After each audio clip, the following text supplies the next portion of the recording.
I think AI is super important for everybody. It's quite important to strengthen the European semiconductor supply chain to gain resilience. They really need to develop their cyber faster than, let's say, China. I think they are a bit behind in this respect. A self-driving car at the GITEX AI Europe trade fair in Berlin, Germany. Artificial intelligence has become an integral part of almost every aspect of life.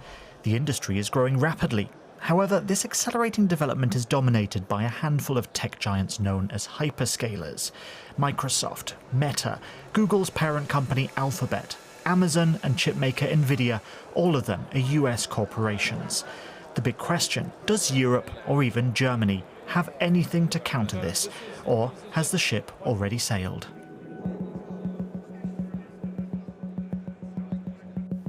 Julian Glab is the CEO of the Berlin-based startup Blick. His goal, to bring self-driving cars to Germany and Europe. But new ideas that are already part of day-to-day life in parts of the US often fail here for a variety of reasons, says Glab.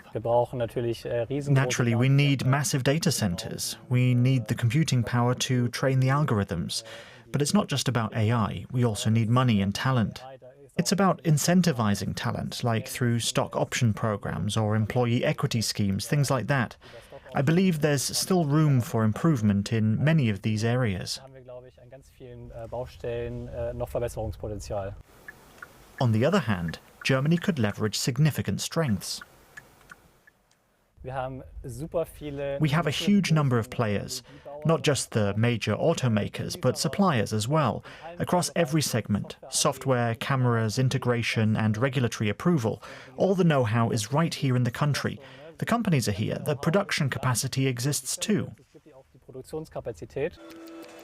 The very fact that so many AI companies and startups from around the world have come to the Berlin Trade Fair speaks for the location. At the same time, representatives at many booths argue that Germany and Europe need to become less dependent on major US players, especially when it comes to protecting AI data. We have to accept the fact that the three hyperscalers and a few others are able to control 70 to 80% of the cloud market in Europe, worth about $270 billion. So that's not going to change overnight. It's important for us to understand that AI starts first with the data centers, the infrastructure. It goes to the cooling, it goes to chipsets. And looking at the AI ecosystem as a whole, Germany is rapidly catching up.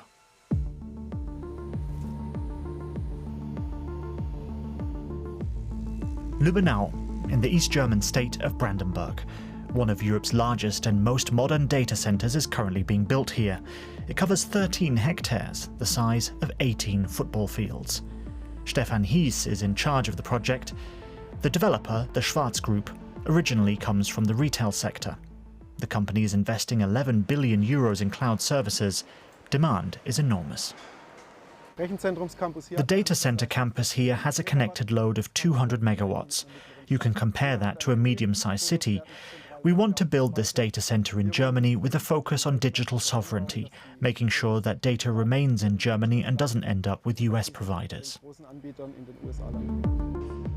Construction began 9 months ago. The first of 6 buildings is already standing.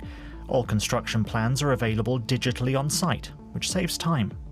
Large pipes and huge tanks will eventually deliver cooling water directly to the servers. The waste heat generated can be used to heat 75,000 homes.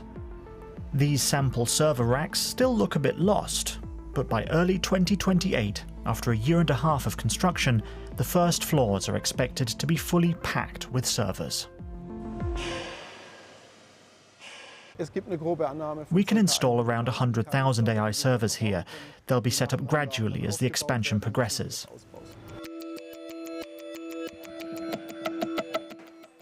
All that's missing now are the necessary computer chips for the AI servers. Dresden, in the state of Saxony, in July.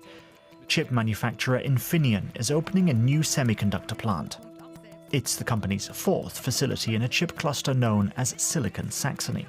Nearby, global foundries X-Fab and Bosch are already manufacturing, and the Taiwanese semiconductor giant TSMC will soon join them. The Infineon plant, dubbed the Smart Power Fab, specializes in chips for AI servers.